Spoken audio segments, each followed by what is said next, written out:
미성년자가 법률 행위를 하면은 원칙상 법정 대리인으로부터 동의를 받아서 하는 게 원칙이에요.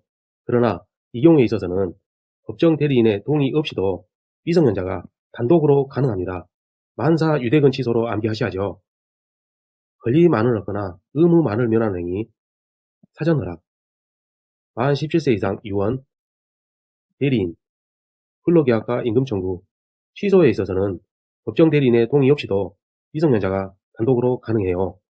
문제에서 미성년자 문제가 나오면 여러분은 만사 유대근 취소 이 부분을 먼저 항상 생각하면서 문제를 바라봐야지만이 빨리 풀 수 있습니다. 빈출 핵심 지문 1번 미성년자의 법률 행위에 동의를 요하도록 하는 민법 규정은 약자 보호와 관련된 규정입니다. 따라서 이는 임의 규정이 아니고 강행 규정이죠. 2번 예를 들어서 부동산을 경매에서 매수하게 되면 소유권을 취득하지만 취득세 등 세금 납부 의무 등이 있어요. 그러므로 권리만을 얻거나 의무만을 면하는 행위가 아니죠. 권리를 얻지만 의무도 있기 때문에 어느 한 가지만을 면하거나 얻는 게 아니에요. 따라서 미성년자는 법정 대리인의 동의 없이 단독으로는 경락인이 될 수 없습니다.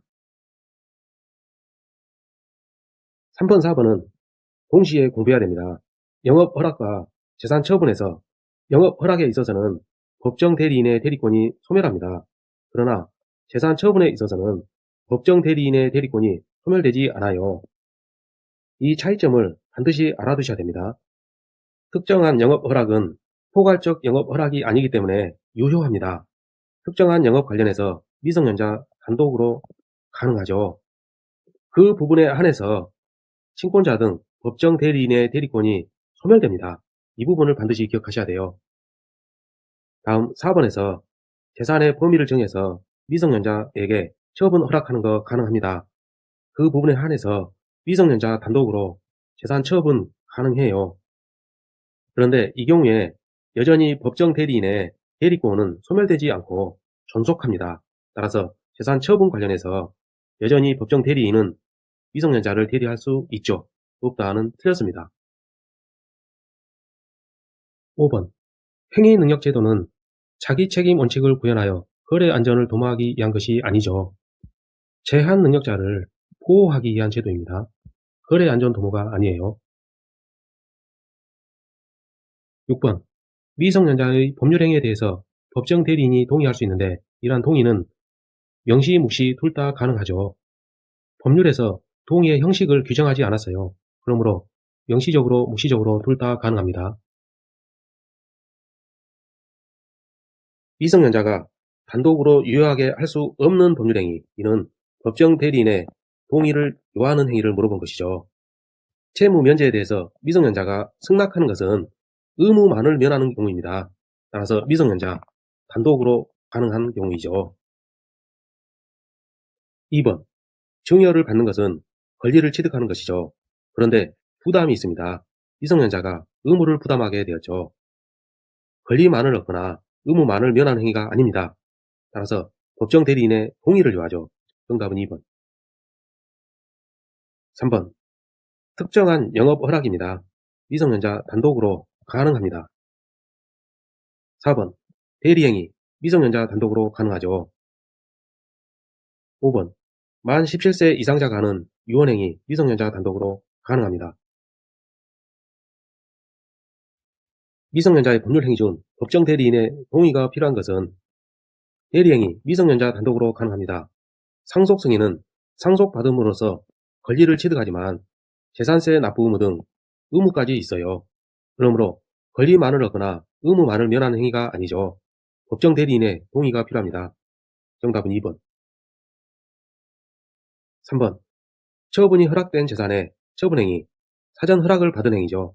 따라서 미성년자 단독으로 가능합니다. 4번 무한책임사원의 자격 이는 영업활동의 주체입니다. 영업에 사전 허락을 받은 경우죠. 미성년자 단독으로 가능합니다. 5번 증여를 받으니까 권리를 얻는 경우죠. 부담이 없습니다. 따라서 권리만을 얻는 행위죠.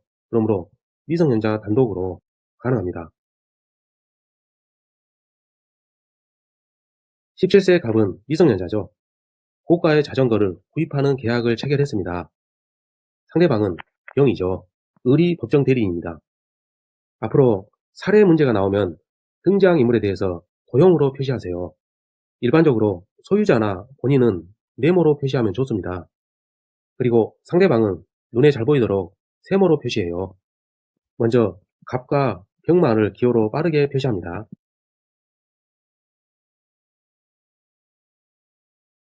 미성년자 문제니까 맨 먼저 우리는 만사 유대근 취소, 미성년자 단독으로 가능한 행위를 먼저 찾는 거예요. 2번에 있죠. 취소는 만사 유대근 취소에 포함되니까 미성년자 갑이 을의 동의 없이 단독으로 가능합니다. 취소할 수 없다는 틀렸죠. 아직 답을 못 찾았어요. 협의 무권 대리도 마찬가지지만 이러한 사례 문제에서 미성년자 문제는 철선 이 부분을 먼저 찾아야 됩니다. 선의자만 철회 가능하다는 것이죠. 5번에 그 내용이 있어요. 병이 선의인 경우에만 철회권을 행사할 수 있죠. 병이 몰랐다. 병이 선입니다. 그러므로 기본적으로 병은 철회를 할 수가 있어요. 그리고 또 하나, 이 부분도 중요하죠. 추인이 있기 전에 철회가 먼저 이루어져야 됩니다. 본인 측에서는 추인을 하죠. 상대방 측에서는 철회를 합니다. 둘 중에 어느 것이든 먼저 한 것으로 확정이 되죠. 추인이 먼저 있었다면 추인으로서 확정이 되는 것이고, 즉 유효로 확정이 되는 것이고, 철회가 먼저 있었다면 더 이상 효력이 없는 것으로 확정이 되는 것이에요. 둘 중 아무나 먼저 한 것으로 확정이 됩니다. 따라서 철회권을 행사하려면 추인이 있기 전에 해야 되는 거예요. 철회권 행사 관련 선의이고 추인이 있기 전이니까 철회 의사표시를 할 수 있죠. 옳은 것은 5번. 4번부터 보시면 추인 여부 확답을 촉구한다. 이는 한마디로 최고한다는 뜻이죠. 최고권 행사인 병은 선의여도 되지만 악의여도 됩니다. 병이 알았더라도 병은 최고할 수 있어요. 없다는 틀렸습니다. 이 내용을 쉽게 기억하는 방법 알려드릴게요. 우리는 철선을 먼저 배웠었죠. 철회권 행사는 선의자만 가능합니다. 우리가 배웠던 것이죠. 그렇다면 철회권이 아닌 최고권이라든가 그 밖에 추인권 같은 경우에는 악의자도 가능하겠네요. 예, 그렇습니다. 철선, 이 부분에서만 선의를 요구하고 그 밖에 나머지에서는 선의는 물론 가능하고 악의자도 가능합니다. 이렇게 통으로 외우세요. 틀림없이 시험장에서도 기억나실 겁니다. 그리고 이 내용은 미성년자뿐만 아니고 협의 무권 대리에서도 그대로 똑같이 적용이 됩니다. 안 외우신 분들은 반드시 이번 기회에 외우세요. 1번 보시면 추인 여부에 대한 확답을 촉구한다 이 말은 곧 최고와 같은 말이죠. 갑이 성년자가 되었습니다. 그러므로 갑에게 최고할 수 있죠. 없다는 틀렸습니다. 만일 갑이 여전히 미성년자라면 갑에 대해서 최고를 할 수가 없어요. 그러나 갑이 성년자가 되었기 때문에 성년자인 갑에 대해서 최고할 수 있습니다. 3번, 갑이 미성년자라도 을은 법정 대리인이죠. 따라서 법정 대리인 을은 추인할 수 있죠. 없다는 틀렸습니다. 법인의 능력에서는 법인이 손해배상 책임을 부담하느냐가 문제가 됩니다. 빈출 핵심 1번에서 법인이 손해배상 책임을 지느냐의 문제죠. 법인의 대표자의 직무에 관한 행위로 인해서 피해자가 발생했는데 이 피해자 요건이 중요합니다. 피해자는 악의이거나 또는 모른 데 있어서 중대한 과실이 있다면 법인에 대해서 손해배상 책임을 물을 수가 없어요. 이 경우에는 피해자의 잘못이 있으니까 피해자가 피해를 감수해야 된다는 것입니다. 앞부분 보니까 피해자가 알았거나 즉 악의죠. 또는 중대한 과실로 인해서 몰랐어요. 피해자가 감수해야 됩니다. 그렇기 때문에 법인에 대해서 손해배상 책임을 물을 수가 없죠. 법인의 손해배상 책임 문제가 나오면 여러분 맨 먼저 확인할 게 피해자 요건입니다. 2번, 가해자의 과실과 피해자의 과실이 있으면 상계 가능합니다. 그런데 판례에서 대표기관의 고의, 즉 가해자의 고의와 피해자의 과실 간에도 상계를 허용해요. 허용하지 않는다는 틀렸습니다. 법인의 불법행위 관련해서 고의와 과실간에도 상계가 허용된다. 판례 사안인데 시험에 자주 나옵니다. 암기하셔야 됩니다. 과실상계 허용됩니다. 3번은 법인 아닌 노동조합 관련 법인의 불법행위 책임 유추 적용 여부입니다. 노조가 있는데 노조 간부들이 있어요.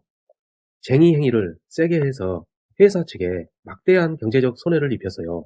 노조 간부들이 손해배상할 수가 없죠. 그 많은 막대한 손해를 노조 간부들 전 재산으로서 도저히 감당 불가능해요. 이 경우 사측은 민사소송해도 의미가 없습니다. 사측을 보호하기 위해서, 즉 사측의 피해 전보를 위해서는 돈 많은 노조 자체에 대해서 배상 청구할 수 있도록 해야겠죠. 즉 노조에 대해서도 법인의 불법행위 책임 규정이 유추 적용될 수 있습니다. 그렇게 함으로써 사측이 노조 간부 상대로 하는 게 아니고 돈 많은 노조를 상대로 해서 배상 청구를 할 수 있는 것입니다. 이 부분 약간만 더 부연 설명드릴게요. 법인 아닌 노동조합, 법인 아니죠. 따라서 이는 권리 능력 없는 사단입니다. 즉 비법인 사단이죠. 비법인 사단에서 법인에 관한 민법 규정이 유추 적용될 수 있으려면 법인격에 관한 내용이 아니어야 됩니다. 그런데 불법행위 책임 관련 규정은 법인격과 상관이 없어요. 그러므로 이러한 불법행위 책임 규정을 피법인 사단인 노조에도 유추 적용할 수 있는 것입니다. 그런데 이 두 번째 방법은 약간 복잡하죠. 그렇기 때문에 여러분 기억의 편리를 위해서 사측 보호를 위한 것이라면 돈 많은 노조 상대로 해서 배상 청구 가능해야 되죠. 그러려면 법인의 불법행위 책임에 관한 민법 규정이 노조에 유추 적용될 수 있어야 한다고 봐야죠. 이렇게 쉽고 강력하게 기억하는 것도 좋습니다. 법인의 불법행위 책임 옳지 않은 것. 맨 먼저 보실 것은 피해자의 요건입니다. 피해자가 알았다, 악이죠. 피해자가 악이거나 또는 모르는 데 있어서 중대한 과실이 있다면 피해자가 이를 감수합니다. 즉 법인에 대해서 책임을 물을 수가 없죠. 1번과 4번은 같이 봐야 됩니다. 이사인데 대표권이 없어요. 그러면 대표 기관이 아닙니다. 따라서 법인은 불법행위 책임을 부담하지 않아요. 법인이 불법행위 책임을 부담하려면 대표 기관의 행위해야 되거든요. 그러나 여기서는 대표권이 없기 때문에, 즉 대표 기관이 아니기 때문에 법인은 불법행위 책임을 부담하지 않습니다. 만일 대표권 없는 이사를 단순 피용자로 본다면 이때는 법인의 불법행위 책임이 성립하는 게 아니고 법인은 사용자 책임을 부담하죠. 민법 제756조 사용자 책임을 법인이 부담합니다. 정리하면 대표기관의 행위에 대해서는 법인이 불법행위 책임을 부담하고 피용자의 행위에 대해서라면 법인은 사용자 책임을 부담하죠. 이제 4번을 보겠습니다. 대표자의 불법행위죠. 그러므로 법인은 불법행위 책임을 부담합니다. 사용자 책임은 지지 않죠. 3번 민법 제35조의 직무에 관한 행위. 이는 직무 관련성이에요. 법인의 불법행위 책임이 성립하려면 대표기관 행위가 직무 관련성이 있어야 되죠. 그 판단 기준은 외관상 이 부분입니다. 즉 외형 이론으로 판단하죠. 그 행위가 법령 규정에 위배되냐, 즉 위법성을 가지고 판단하는 게 아니에요. 따라서 외관상 인정된다면 위법성이 있더라도 민법 제35조 직무에 관한 행위로 볼 수 있죠. 없다는 틀렸습니다. 옳지 않은 것은 3번. 3번 설명이 다소 장황했나요? 다시 설명드릴게요. 법령의 규정에 위배됐냐, 이는 위법성이에요. 그리고 이 부분은 행위가 예관상 객관적으로 직무에 관한 행위로 인정된다. 이는 외형 이론입니다.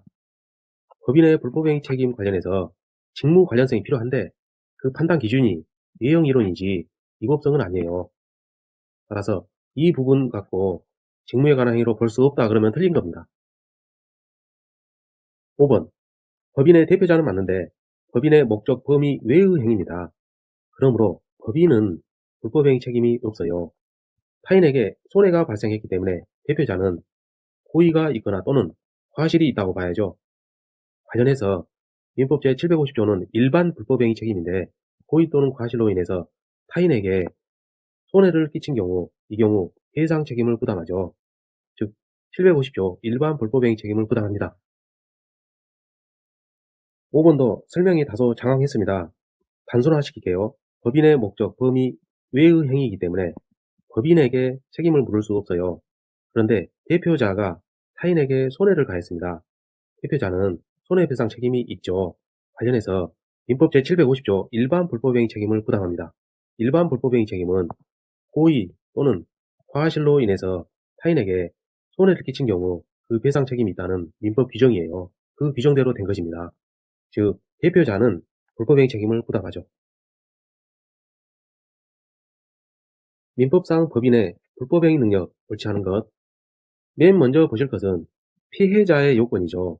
피해자가 악이라면 법인은 불법행위 책임을 부담합니다.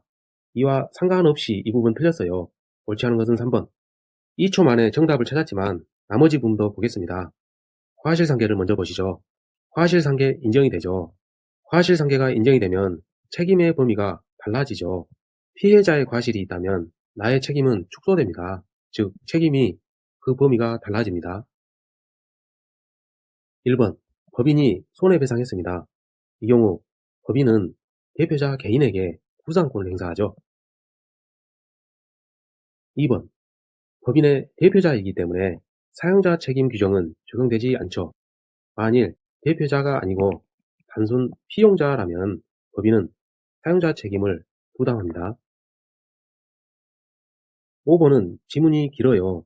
등장인물을 먼저 보시죠. 사원이 있고 대표자가 있고 또 법인이 있습니다. 3명이죠. 행위자를 보니까 불법 행위자는 사원이에요. 그리고 대표자가 공동 불법 행위를 했습니다. 사원은 불법 행위자니까 행위 책임이 있죠. 대표자는 그 사원과 공동 불법 행위했습니다.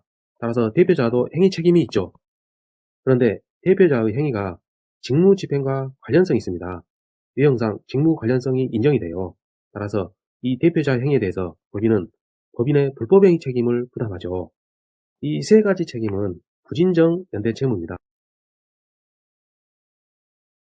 기간의 계산 방법은 시험에 거의 나오지 않습니다. 그러나 알아두면 실생활에 큰 도움이 돼요. 1번. 기간 계산에 관한 민법 규정은 임의 규정입니다. 당사자 간에 달리 정할 수 있어요. 2번. 기간 계산에 관한 민법 규정은 공법관계에도 적용됩니다. 맞는다는 틀렸어요. 3번은 초일 산입에 대한 문제입니다. 기간을 시분초로 정한 때는 즉시로부터 기산하죠. 그리고 기간을 일주월연으로 정한 때는 초일 불산입이 원칙입니다. 이러한 초일 불산입 원칙에 예외가 있어요. 즉 초일을 산입하는 경우는 연령 계산이라든가 오전 0시부터 기산한 때에는 초일을 산입하죠. 기간을 일 또는 주로 정했고 오전 0시로부터 시작하지 않는다고 했으니까 초일을 산입하지 않습니다. 기간의 만료점이 빠른 순서대로 나열한 것은 기억 오전 0시부터 시작하니까 초일을 산입합니다. 기산점은 6월 2일 오전 0시죠. 그로부터 4일갈이니까 더하기 4일을 하게 되면 6월 5일 24시가 되죠. 니은 기간을 월로 했습니다. 일주월연이가 초일 불산입이 원칙이죠. 그 원칙에 따라서 초일은 5월 5일 0시가 됩니다. 그로부터 1개월이니까 만료점은 다음 달인 6월 4일 24시가 되죠. 디귿 일주일 전이니까 기간의 역산입니다. 주단위이므로 초일 불산입이죠. 그러므로 기산점은 6월 9일 24시가 됩니다. 전, 즉 역산이므로 일주일, 즉 마이너스 7일을 해야 돼요. 계산하면 기간의 만료점은 6월 3일 0시가 됩니다. 빠른 시간 순서니까 6월 3일이 가장 빠르고 그 다음 6월 4일, 그 다음 6월 5일이죠. 이 순서입니다. 정답은 5번. 기간에 관한 설명 옳지 않은 것. 기간의 말일이 토요일이나 또는 공휴일인 경우에는 이 길, 즉 그 다음 날로 만료합니다. 그런데 여기서는 이를 고려하지 않습니다. 1번. 기간을 시분 초로 정할 때는 즉시로부터 기산합니다. 2번에서 기간을 일주월연으로 정한 때는 초일을 산입하지 않는다. 즉 초일 불산입이에요. 이 두 가지를 동시에 기억해야죠. 2번에서 기간을 일주월 연으로 정할 때는 초일 불산입이 원칙인데 여기에 대해서 예외가 있습니다. 그 중에 하나가 오전 0시부터 시작할 때는 초일을 산입해요. 그리고 또 하나, 연령 계산에서는, 즉 나이 계산이죠. 이때도 역시 초일을 산입합니다. 2번을 다시 읽으면 일주월 연으로 정할 때는 기간이 오전 0시부터 시작하는 경우가 아니기 때문에 이때는 초일을 산입하지 않습니다. 3번, 만료 시점입니다. 기간을 일주월 연으로 정할 때 그 기간 말일의 종료라는 것은 24시죠. 끝나는 날의 24시, 이게 바로 종료입니다. 만료 시점이죠. 4번, 연령 계산 시에는 초일을 산입합니다. 출생일을 산입해요. 예를 들어서 5월 2일 15시에 출생했다 할지라도 기산점은 5월 2일 0시입니다. 5번, 기간의 만료점 문제입니다. 주월연에 처음부터 기간을 기산하지 아니한다. 이 말은 월만 갖고 봤을 때 5월달에서 처음 일은 1일입니다. 그런데 처음부터 기산하지 아니한다 했기 때문에 5월 2일이 그 예가 될 수 있죠. 1호부터 1개월간 그러면은 그 만료점이 언제냐 문제입니다. 1개월에 되는 만료점은 6월 1일이에요. 즉 최후의 월에서 그 기산일에 해당한 날, 즉 2일이죠. 여기서는 그 전일로 기간이 만료합니다. 전일, 따라서 6월 1일이 되죠. 그러므로 5번에서 그 기산일에 해당한 날로 만료한다 했기 때문에 이 부분이 틀린 거예요. 옳게 바꾸면은 해당한 날에 전일로 만료합니다.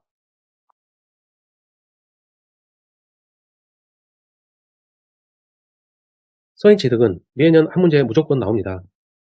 선의취득의 대상은 기본적으로 동산이죠. 부동산에 대해서는 선의취득을 할 수 없습니다. 1번에서 보시면 동산질권은 권리이죠. 동산질권에 대해서는 선의취득 가능해요. 그러한 민법 규정이 있습니다.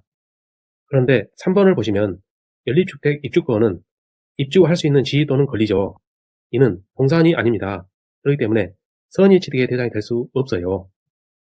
다시 간단하게 정리하면 선의취득의 대상은 원칙상 동산입니다. 권리는 선의취득의 대상이 될 수 없어요. 그러나 민법에서는 동산질권에 한해서는 선의취득 규정을 준용한다는 규정이 있기 때문에 가능합니다. 선의취득 시 점유취득 방법입니다. 결론적으로 점유 계정으로서는 안 돼요. 이게 굉장히 중요하죠. 현실 인도나 간이 인도, 대항 요건을 갖춘 목적물 반환 총권의 양도의 경우에서는 선의취득 가능해요. 그러나 점유 계정에 의한 인도로서는 선의취득이 안 됩니다. 이 부분 여러분 기억력 강화를 위해서 간단히 설명드리겠습니다. A가 B에게 물건을 팝니다. A가 가지고 있던 목적물을 B에게 현실 인도해주면, 즉 B가 점유하게 되면 이때는 제3자가 선의취득 가능해요. 그러나 점유 계정은 A가 여전히 점유하고 있어요. 매수인 B가 점유한 게 아닙니다. 현실적으로 A가 점유하고 있기 때문에 제3자는 B의 점유를 믿고서 선의취득했다라는 말 자체를 할 수가 없는 상황이에요. 그러므로 제3자는 점유 계정으로서는 선의취득을 할 수가 없죠. 동산질권은 민법 규정에 의해서 선의취득이 가능한데 요건은 평원성, 공연성, 선의이고 무과실로 취득해야 되죠. 이때 입증책임 중요합니다. 선의 무과실의 입증책임은 동산 질권자가 부담합니다.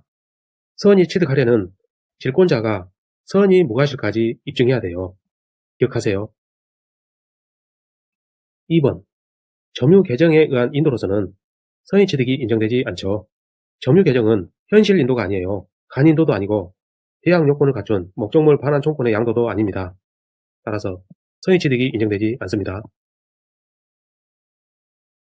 4번, 선의 취득이 성립하려면 거래 행위는 유효해야 합니다. 만일 거래 행위에 취소 사유라든가 무효 사유가 있게 되면 선의 취득이 인정되지 않죠. 5번, 타인의 살림을 자신의 것으로 오인해서 벌채했습니다. 벌채한 목재를 선의 취득할 수 없죠. 선의 취득이 인정되려면 거래 행위, 즉 법률 행위가 있어야 되는데 벌채는 법률 행위가 아니고 사실행위에 불과하죠. 그러므로 벌채로서는 목재를 선의취득할 수 없지요.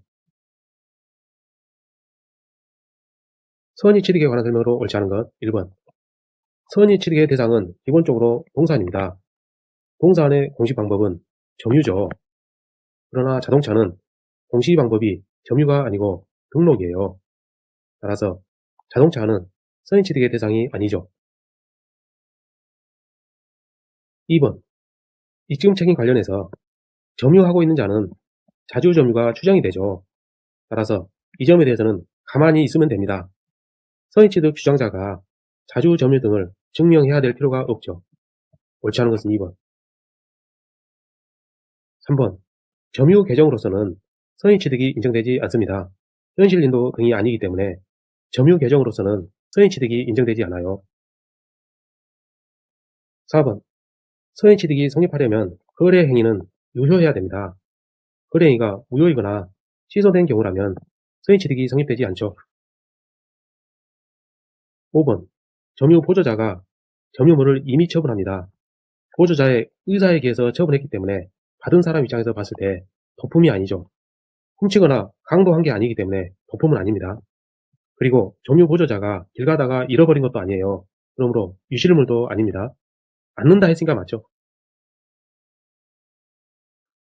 선의취득 옳지 않은 것 1번.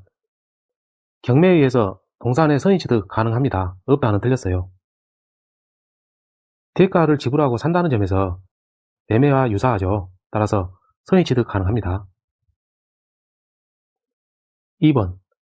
점유 개정에 의한 인도는 현실 인도가 아닙니다. 간이 인도도 아니에요. 대항력이 있는 반환 청구권의 양도도 아니죠.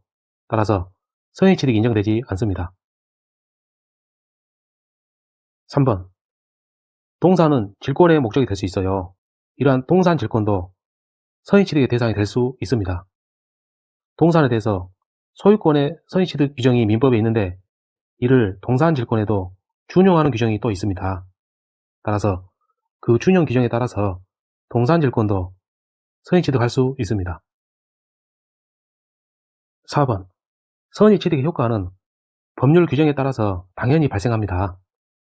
따라서 그 효과를 개인이 마음대로 임의로 거부하고 동산을 반환받아 갈 것을 요구할 수는 없습니다. 5번은 판례 입장대로 설명드리면 다소간 어렵습니다. 따라서 먼저 쉬운 풀이 방법부터 말씀드릴게요. 도품이라는 것은 강도나 절도에 의해서 취득한 물품입니다. 그런데 이 부분 보시면 횡령했다고 했지 강도나 절도했다는 말은 안 했죠. 따라서 횡령물은 도품이 아닙니다. 유실물이란 것은 잃어버린 것이죠. 그런데 앞부분 보시면 횡령했다고 했지 잃어버렸단 말이 없어요. 따라서 유실물에 해당하지 않습니다. 다음은 판례에 따른 풀이 방법입니다. 횡령이라는 것은 형법에서 규정하죠. 타인 소유 재물에 대해서 자기 점유물을 타에 처분하거나 반환을 거부하는 겁니다. 그게 바로 횡령이죠. 즉 횡령이라 할 수 있으려면 자기 점유해야 됩니다. 그런데 점유 보조자의 경우에는 자기 점유를 인정할 수 없어요. 타인 점유입니다.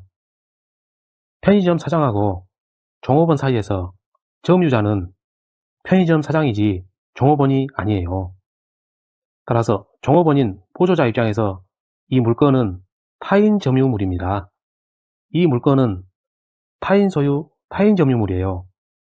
이 물건을 자기 것처럼 횡령했다. 즉 반환 거부나 타에 처분했다는 뜻이에요. 폭행이나 협박이었기 때문에 강도는 아닙니다. 그리고 협박이었기 때문에 공갈도 아니에요. 그러면 남는 죄는 절도죄입니다. 절도로 취득한 물품은 도품이 맞죠. 왜냐하면 도자가 들어갔잖아요. 그러면 도품에 해당한다가 맞을 것 같은데 판례는 그렇지 않다고 했어요. 판례는 점유 보조자의 이러한 사안에 있어서는 도품이 아니랍니다. 형사와 민사는 다르다는 이유로 민사재판에서는 도품이 아니라고 했어요. 그리고 이 앞부분에서 잃어버렸단 말이 없죠. 그러므로 유실물도 아닙니다. 따라서 5번은 맞죠.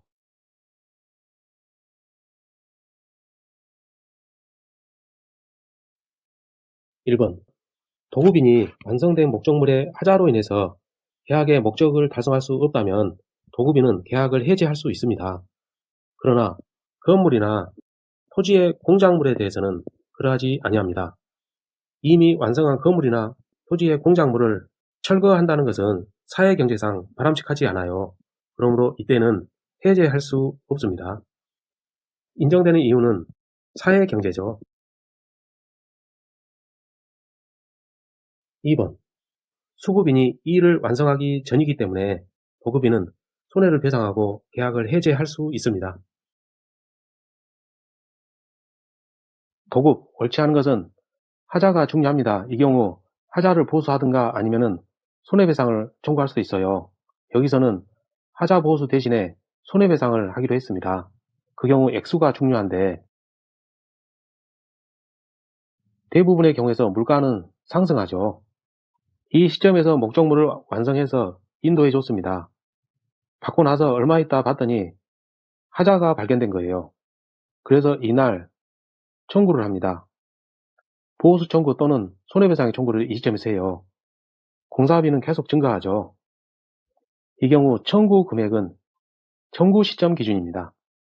완성시, 인도시를 기준으로 하는 게 아닙니다. 왜냐하면 완성시를 기준으로 돈을 받으면 고치는 현 시점에서는 돈이 너무 적어요. 따라서 청구 시점을 기준으로 금액을 계산합니다. 2번. 동시이행 환경권의 문제입니다. 도급인이 있고 수급인이 있습니다. 수급인이 받아야 할 공사 대금이 현저히 큽니다. 도급인이 수급인에게 줘야 될 돈이 이만큼이에요. 그리고 도급인의 손해배상 채권, 이 말은 도급인이 받아야 될 돈이죠. 이 경우 같은 금액에 대해서 동시이행관계 있습니다.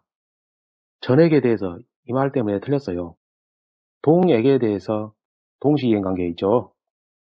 따라서 다시 읽으면 전액에 대하여 동시이행 항변권을 행사할 수 없다 했으니까 맞죠. 같은 금액에 대해서만 동시이행관계 있습니다. 이 초과한 부분에 대해서는 동시이행관계가 아니라는 거죠. 3번. 일의 완성에 대한 증명 책임이 누구에게 있냐 문제입니다. 일 다 했으니까 돈 주세요죠. 따라서 보수 지급을 구하는 사람이 증명합니다. 이득을 보는 자가 증명하는 거죠. 따라서 수급인이 증명 책임을 집니다. 4번. 지체상금은 늦어진 부분만큼에 따른 손해배상 금액입니다. 그런데 공사대금 채권은 일의 완성에 대한 부분이에요. 양자는 다르죠. 원인도 다르고 성질도 다르기 때문에 동시이행관계가 아닙니다. 4번 이 부분 보시면 동시이행관계란 것은 대가적 의미가 있어야 돼요.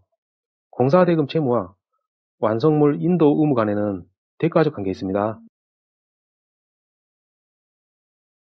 5번 수급인이 수급인 자신의 노력과 재료를 들여서 신축했다. 이 말은 곧 수급인 소유란 거예요. 이 신축 건물은 이 경우에는 수급인 소유로 됩니다. 그러나 애초부터 소유권을 도급인에게 귀속시키로 별도 합의가 있었어요. 이 경우에는 이 합의가 우선입니다. 따라서 그 완성된 건물의 소유권은 도급인에게 원시적으로 귀속됩니다.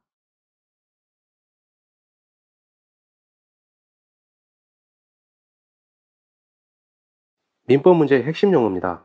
이것만은 반드시 알아두셔야 돼요. 그래야지만이 문제를 읽을 수가 있어요. 이번 기회에 반드시 이 내용을 숙지하셔야 됩니다. 먼저 사례 문제 분석 방법입니다. 민법 총칙에서는 주로 대리제도에서 등장인물이 많아요. 무까지 등장하죠. 5명입니다. 이 경우에 당황하지 마시고 본인을 먼저 찾으세요. 본인을 찾아서 네모로 표시하면 됩니다. 본인은 소유자와 똑같죠. 여기 있습니다. 갑이 본인이에요. 갑 소유 부동산이죠. 따라서 갑이 소유자예요. 대리인이나 무권대리인은 동그라미로 표시합니다. 그리고 상대방도 동그라미로 표시하죠. 이 둘의 표시가 왜 같냐면은 법률 행위를 같이 하기 때문에 그렇습니다. 무권대리인이나 대리인과 상대방 간의 법률 행위를 하는 것이죠. 다만 대리제도다 보니까 그 효과만 본인에게 기속되는 형태죠. 둘이 법률 행위를 하기 때문에 같은 동그라미 표시를 하는 거예요. 무권대리인 동그라미, 매수한 상대방 병 동그라미입니다. 제3자는 세모입니다. 제3자는 상대방으로부터 매수했죠. 그리고 이 제3자는 다시 전득자에게 파입니다. 이 경우 전득자도 세모로 표시합니다. 제3자와 전득자의 도형이 똑같죠. 선의자 보호 규정이 적용되기 때문에 그래요. 제3자는 선이 이기만 하면은 소유권을 취득합니다. 전득자도 마찬가지로 선이 이기만 하면은 소유권을 취득하죠. 따라서 제3자와 전득자는 같이 취급될 수 있어요. 그러므로 도형을 똑같이 표시할 수 있습니다. 혹시 이 부분이 아직 이해가 안 되신 분들은 너무 걱정하지 마세요. 지금은 이러한 긴 사례형 문제를 접근하는 방법을 우리가 배우는 단계이지 이 상세한 내용을 아는 단계는 아직은 아닙니다. 병이 정에게 매여 있죠. 정이 제3자입니다. 그리고 그 후에 정은 무에게 매여 있어요. 무는 전득자가 되죠. 이 그림에서 우리가 알 수 있는 것은 정과 무는 도형이 똑같아요. 따라서 같이 취급하면 됩니다. 선이 이기만 하면 소유권을 취득한다는 거죠. 그리고 을과 병이 같은 도형이기 때문에 둘이 거래를 했다는 거예요. 법률행위 당사자죠. 이러한 행위 효과는 본인인 갑에게 기속이 됩니다. 기출문제에서 이러한 지문을 찾아가지고 스스로 연습을 해보세요. 실제 시험장에서는 속도도 중요하거든요. 평소에 연습을 해 두셔야 됩니다. 다음은 선의와 악입니다. 선의와 악의는 굉장히 중요합니다. 엄청나게 많이 등장해요. 반드시 알고 가셔야 됩니다. 선이라는 것은요, 어떠한 사실을 몰랐다는 거죠. 반면에 악이라는 것은 어떠한 사실을 안 경우입니다. 앞에 이 부분은 예시를 들어놓은 거고요. 여러분이 아셔야 될 것은 선이란 것은 어떠한 사실을 몰랐다. 악이라는 것은 어떠한 사실을 알았다. 그러한 뜻을 반드시 암기하고 계셔야 됩니다. 소구표와 장래요. 이 역시 모르면은 민법 문제를 풀 수가 없어요. 소급이라는 것은 과거로 거슬러 올라간다는 뜻이죠. 장래효라는 것은 장래적으로 효력을 발생한다는 것이죠. 소구표의 대표적인 예는요, 취소와 해제가 있습니다. 취소에서 이 소자가 과거로 거슬러 올라가는 소구표의 의미입니다. 그리고 해제, 이 제는 제거라는 뜻이거든요. 기왕의 것을 과거로 거슬러 올라가서 제거한다는 뜻이에요. 따라서 소구표입니다. 문장에서는 이렇게 되죠. 처음부터 무효인 것으로 본다. 이게 바로 소구표의 의미예요. 이 뜻을 반드시 알고 계셔야 돼요. 이해 잘 안 되시죠? 취소나 해제를 이때 했어요. 그러면 처음부터 무효인 것으로 본다. 이 의미는 과거로 거슬러 올라가서 처음부터 무효인 것으로 본다. 그 뜻입니다. 이 의미를 반드시 알고 계셔야 돼요. 이거를 아직도 헷갈리고 계시면 안 돼요. 미루지 마시고 지금 바로 암기하세요. 저절로 알아지는 게 아닙니다. 이해 플러스 암기가 수반돼야 돼요. 그리고 반복이 필요합니다. 저절로 알아지는 건 없어요. 장래효입니다. 대표적인 예시로 철회와 해지가 있죠. 철회라는 것은 장래적으로 없애겠다는 뜻이에요. 앞으로는 더 이상 하지 않겠다는 거죠. 그게 바로 철회입니다.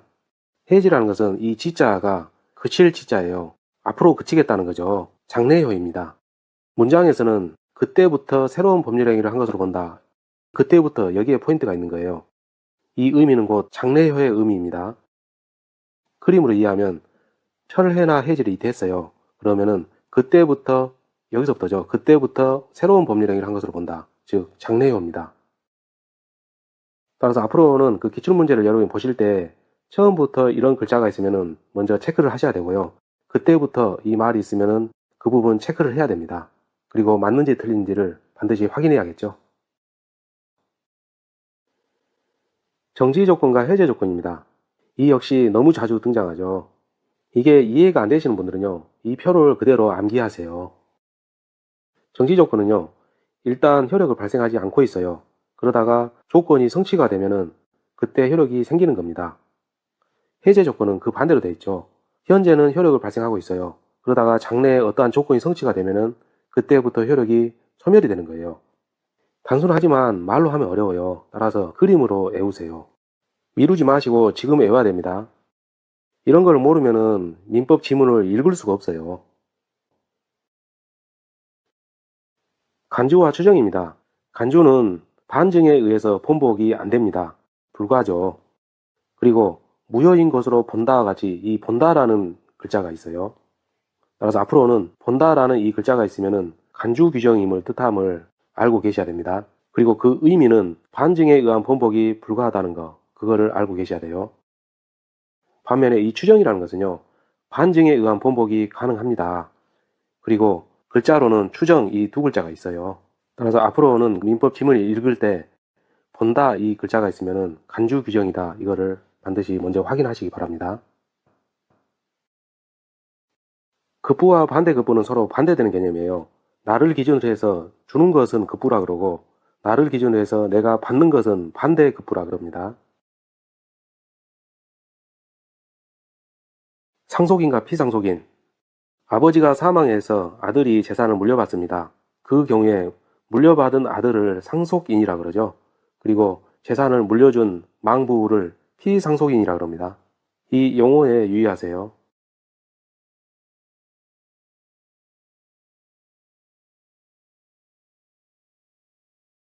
쉽고 빠른 효율적 풀이 방법 중에서 국어 문제로 쉽게 풀리는 것들이 있습니다.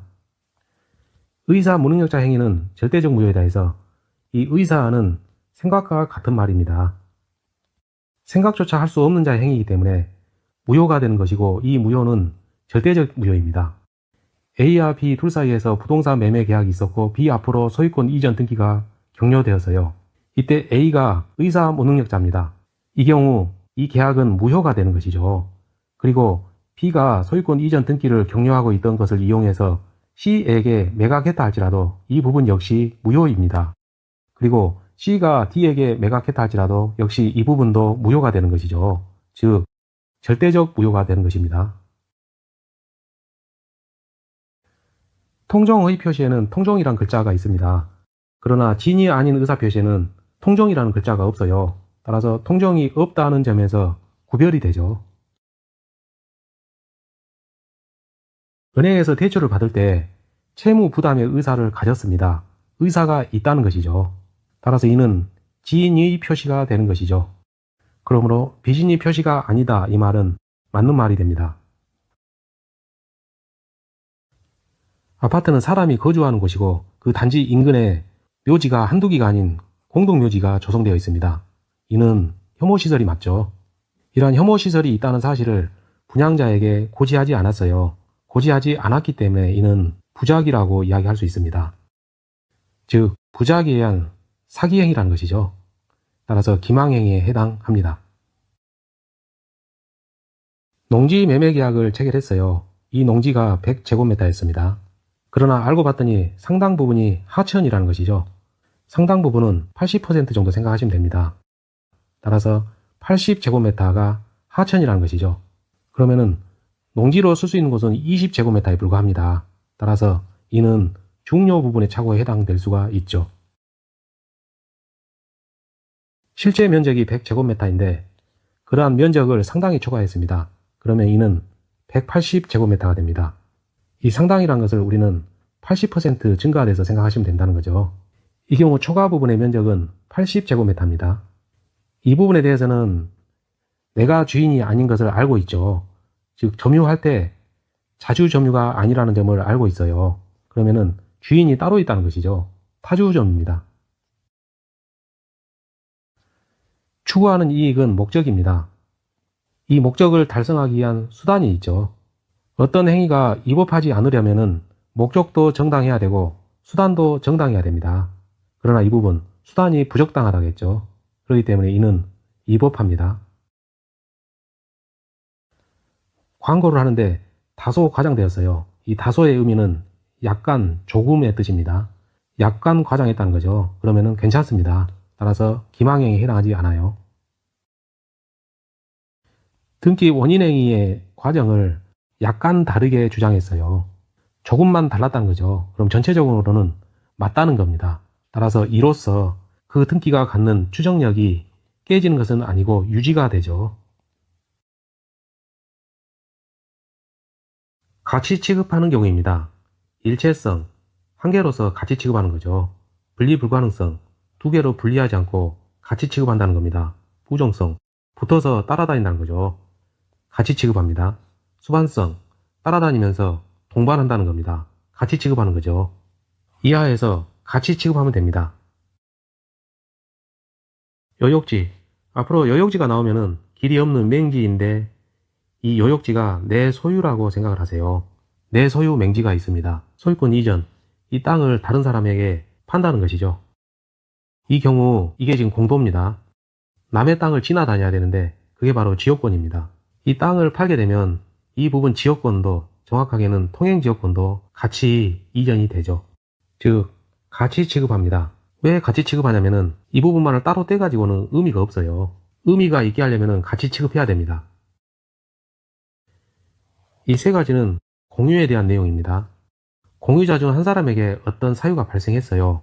그 결과 효과가 좋은 것이면은 다른 공유자에게도 효력이 있고요. 나쁜 것인 경우에는 다른 공유자에게는 효력을 미치지 않습니다. 다른 공유자에게 최소한 피해는 안 줘야 된다는 것이죠. 공유자 중에서 한 사람이 권리를 취득했어요. 지역권을 취득했죠. 맹지를 공유하고 있는데 길이 생긴 겁니다. 좋은 것이죠. 그러면은 좋은 것이니까 다른 공유자도 취득합니다. 내 땅이 맹지예요. 다른 사람과 공유하고 있습니다. 내가 지나다니는 통행지역권에 대해서 소멸시효, 일정 기간이 지나면 없어지는 건데 그 없어지는 것을 스톱시켰어요. 멈췄다 이겁니다. 그러면은 좋은 것이죠. 당장은 안 없어지니까. 따라서 좋은 곳이므로 다른 공유자에게도 효력이 있죠. 이 부분 더 설명드리면은 가만히 놔둬버리면은 소멸시효가 되면은 없어져 버립니다. 그런데 이를 정지시켰어요. 그러면 없어지기 전에 일단은 스톱시켜 놓은 겁니다. 아직은 유효한 거죠. 좋은 것이죠. 그러니까 다른 공유자에게도 효력이 있죠. 내 땅이 맹지입니다. 그리고 남의 땅을 지나다녀야 돼요. 이 부분을. 그래서 점유를 했습니다. 그러면 지나다닐 수 있는 그 권리를 일정 기간이 지나면은 취득할 수가 있어요. 그러나 그 기간을 완성하기 전에 중단 사유가 발생했습니다. 그러면은 나한테는 불리한 것이죠. 왜냐하면 지나다닐 수 있는 권리를 취득하지 못할 수도 있으니까 불리한 상황입니다. 그러면은 다른 공유자에게도 나쁜 것이죠. 그렇기 때문에 이 경우 이 중단은 효력이 없습니다. 여기서는 표현이 바뀌었죠. 모든 공유자에 대한 사유가 아니면은 효력이 없다. 이 말은 곧 중단은 안 좋은 것이니까 다른 공유자에 대한 사유가 있으면은 중단이 되는데 다른 공유자에 대한 사유가 없으면은 안 좋은 것이니까 중단시키지 않는다는 것입니다. 결국은 뒷부분이 부정어구가 와야죠. 따라서 이는 맞는 것입니다. 부속된 물건이 예를 들면 시멘트입니다. 임차물의 구성 부분이 되었다. 그리고 일체가 되었습니다. 건물이 있는데 시멘트를 발랐어요. 그러면은 구성 부분이 되고 일체가 되었습니다. 일체가 되었기 때문에 이 시멘트의 소유권은 집주인에게 있습니다. 따라서 세입자는 나중에 집주인에게 그 시멘트를 사가라고 청구할 수가 없죠. 매수 청구 대상이 아닙니다. 왜냐하면 이미 집주인의 소유가 되었거든요. 간단히 정리하면 이 시멘트는 건물과 같이 취급합니다. 저당권, 은행으로부터 돈을 빌리면서 저당권을 설정할 때는 등기를 해야지만이 효력을 발생합니다. 그러나 말소는 그렇지 않아요. 말소 등기 전이라도 그 채무를 다 갚아버리면은, 즉 피담보 채권이 소멸하면은 이 주된 부분이 없어졌기 때문에 저당권이라는 이 종된 부분은 같이 없어지는 겁니다. 같이 취급하는 것이죠. 설정과 달리 말소의 경우에는 그 말소 등기 전이라도 채권 채무 관계가 소멸하면은 저당권도 없어집니다. 최대한 간단히 기억하는 방법. 돈을 다 받았으므로 저당권이 존재할 필요성은 없습니다.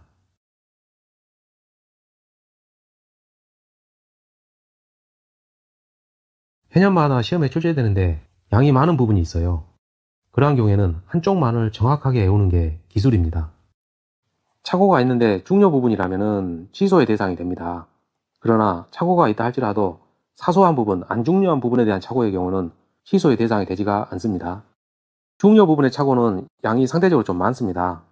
따라서 우리는 수험 경제적으로 중요 부분의 착오가 아닌 이 부분을 정확하게 외워주시면 됩니다. 암기 방법은 불시타는 안중요. 여기서 이 안중요라는 것은 중요하지 않은 부분이란 뜻이에요. 불시타에 대해서 착오해도 이 부분은 중요 부분의 착오가 아닙니다. 바로 이 부분이죠. 불시타에서 불이입니다. 경제적 불이익이 발생하지 않았기 때문에 중요 부분의 착오가 아니죠. 토시의 시가에 대한 부분도 불시타에 들어가기 때문에 중요 부분의 착오가 아닙니다. 수량의 근소한 부족도 중요한 부분의 착오가 아니죠. 시가 수량은 같이 외워두세요. 그리고 이 부분 여러분이 틀리기 쉬운데 매매 목적물이 있었는데 그 목적물이 타인 소유였다는 겁니다. 매매 계약 당시에 타인 소유임을 알지 못하고 매매 계약을 했어요. 이 경우도 불시타에 해당하기 때문에 안중요, 즉 중요 부분의 착오가 아닙니다. 따라서 이를 이유로 취소를 할 수가 없죠. 법률의 착오는 중요 부분의 착오입니다. 법률 규정을 잘못 봤다는 건데 이는 불시타가 아니죠. 따라서 중요 부분입니다. 그리고 동기 착오가 상대방에 의해서 유발된 경우 이 역시 불시타가 아니죠. 따라서 중요합니다.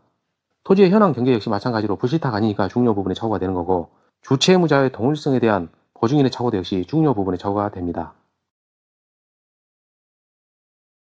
틀린 것을 찾습니다.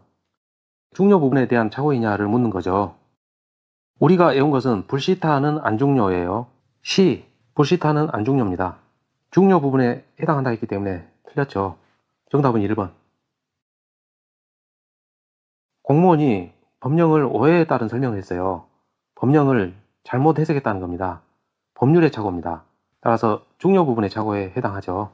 그러므로 이러한 착오에 빠져서 토지 소유자가 국가에 토지를 증여했다면 착오를 이유로 취소할 수가 있죠. 그런데 이러한 설명 방법은 법률적인 거고요. 자, 우리가 외운 것은 불시타는 안중요잖아요.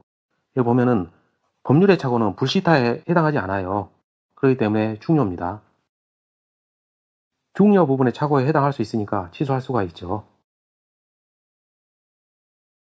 농지로 알았는데 상당 부분이 하천입니다. 여기서 이 상당 부분은 80% 정도라고 생각하시면 됩니다. 이는 현황에 대한 착오죠.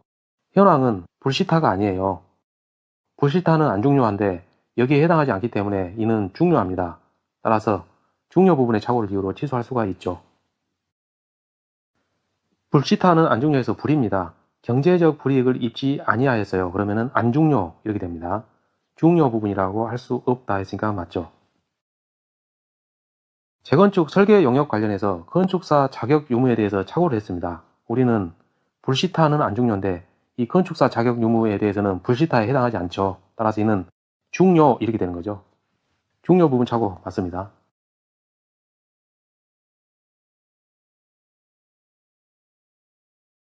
통정 허위 표시 또는 허위 표시가 나오면은 가장매매 배후의 증여는 유효하다라고 단어 수거처럼 암기하세요. 부모가 자녀에게 10억을 물려주고 싶어요. 증여죠. 그런데 이 증여세가 많이 나옵니다. 따라서 가짜로 매매 계약서를 씁니다. 여기서 이 매매는 가짜입니다. 허위예요. 즉 허위 표시죠. 이 매매가 가짜여서 효력이 없다는 점은 부도 알고 자도 알아요. 그렇기 때문에 무효입니다. 이 부분이죠. 가장 매매는 당사자 간에는 무효입니다. 부와 자 사이에서는 무효란 뜻이에요. 이 내용을 외우는 게 아닙니다. 부와 자 둘 다 가짜, 즉 효력이 없음에 대해서 애초부터 합의가 그렇게 되었어요. 그렇기 때문에 효력이 없는 것입니다.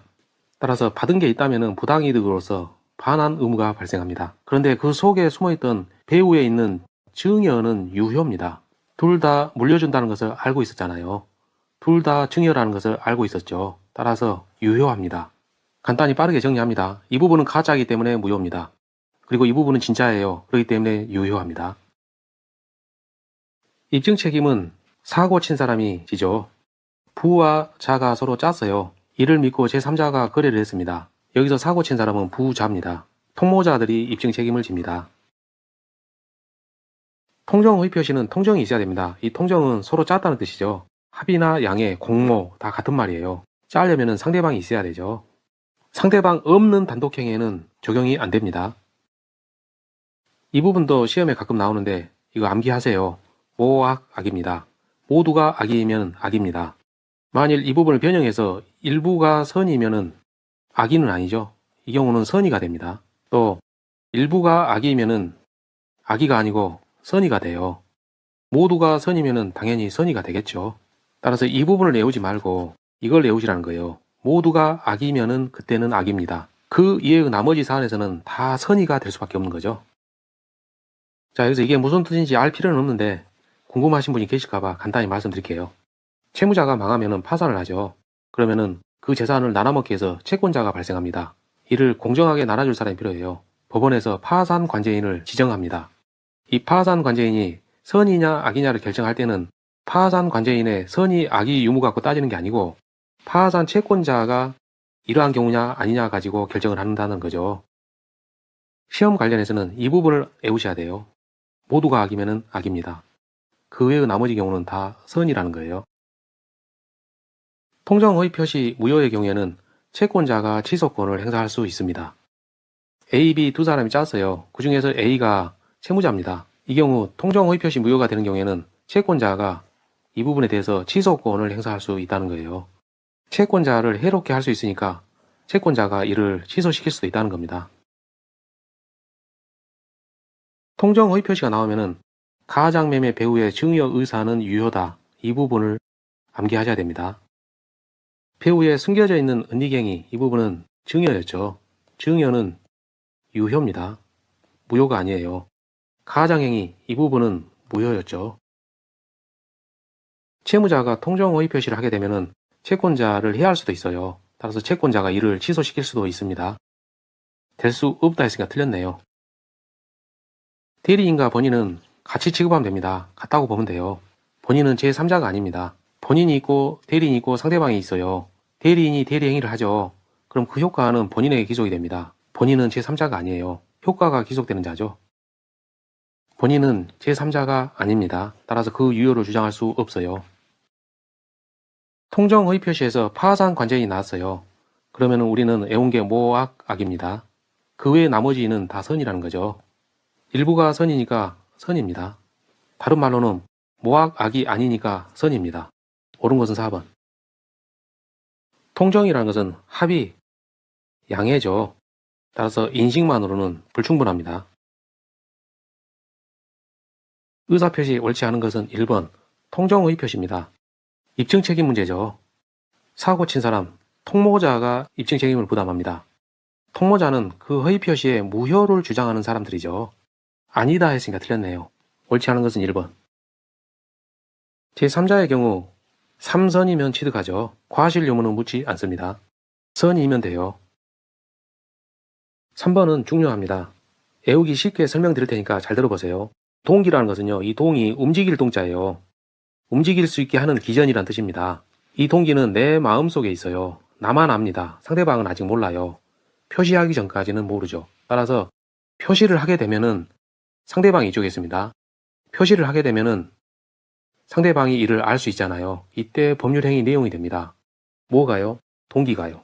나만 알고 있던 내 마음속에 있는 동기가 표시가 되면은 법률행위의 내용이 돼요. 상대방이 알 수 있으니까요. 기억하세요. 표시, 이게 키포인트입니다. 표시를 안 하면요. 그러면 모르죠, 상대방이. 그렇기 때문에 법률행위 내용이 될 수가 없죠. 그런데 이 사안은 유발된 경우입니다. 내 마음속에 있는 동기가 표시되지 않았어요. 내가 이렇게 표시를 해야 되는데 표시되지가 않은 경우입니다. 그게 바로 상대방에 의해서 유발된 동기착오입니다. 내가 이쪽에 있고 상대방이 여기 있어요. 상대방에 의해서 유발되었다. 상대방이 나를 꼬신 거예요. 상대방에 의해서 유발된 동기죠. 이 경우에는 내가 표시할 필요가 없죠. 따라서 표시되지 않았더라도 법률행위 내용의 중요 부분에 착오가 될 수 있습니다. 동기의 경우에는 결론은 둘 다 알아야 된다는 거예요. 둘 다 알아야지만이 법률행위 내용이 된다는 겁니다. 내 마음속에 있는 동기가 표시가 되면은 상대방이 아니까, 즉 둘 다 안 상태가 되니까 법률행위 내용이 되는 거고, 내가 표시를 안 했다 할지라도 상대방에 의해서 유발되었기 때문에 나도 알았고 상대방도 알았기 때문에 둘 다 알았으니까 법률행위 내용이 된다는 거죠. 간단히 정리합니다. 상대방에 의해서 유발이 되었기 때문에 상대방도 알고 있고 나도 알고 있어요. 그러니까 굳이 내가 표시를 하지 않았더라도 법률행위 내용이 될 수가 있죠. 그리고 그 부분이 중요 부분이라면 중요 부분의 착오가 될 수도 있죠. 허위 표시, 즉 가짜라는 점에서 서로 합의가 되었어요. 그렇기 때문에 당사자 사이에서는 무효죠. 제3자가 있든 없든 상관없이 당사자 사이에서는 효과 없기로 서로 약정을 했기 때문에 무효입니다. 사기에 의한 의사표시의 경우에도 3선은 적용됩니다. 3선은 취득하죠. 선의 제3자는 취득합니다. 따라서 누군가는 선의 제3자에게 대항하지 못합니다.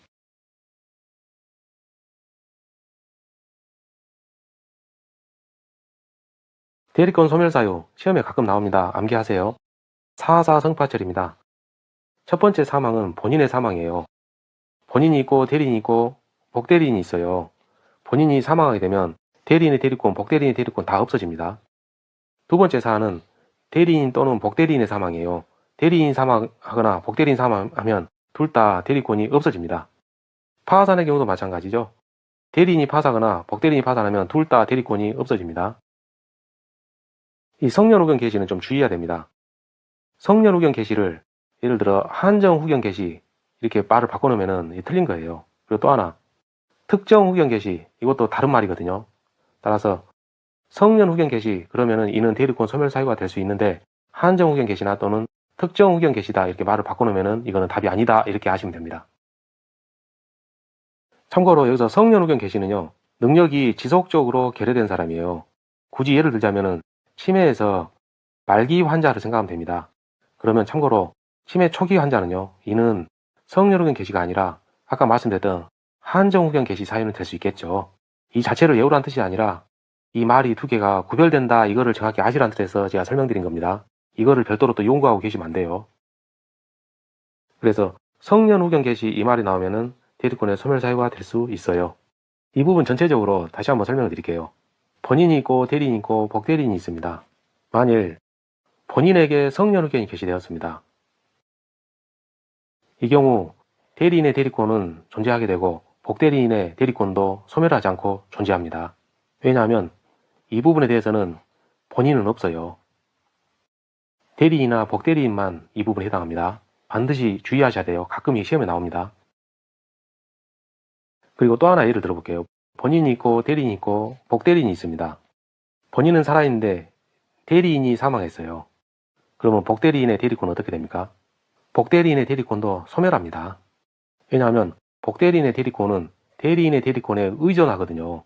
이 부분이 없어지면 복대리인도 같이 없어집니다. 숙고행위 철회는 임의대리에서만 해당되죠. 법정대리에서는 해당이 없습니다. 이 숙고행위라는 게 바로 임의대리에만 있는 거잖아요. 따라서 이러한 철회도 임의대리에서만 대리권의 소멸사유가 되는 것입니다. 대리, 틀린 것은 1번.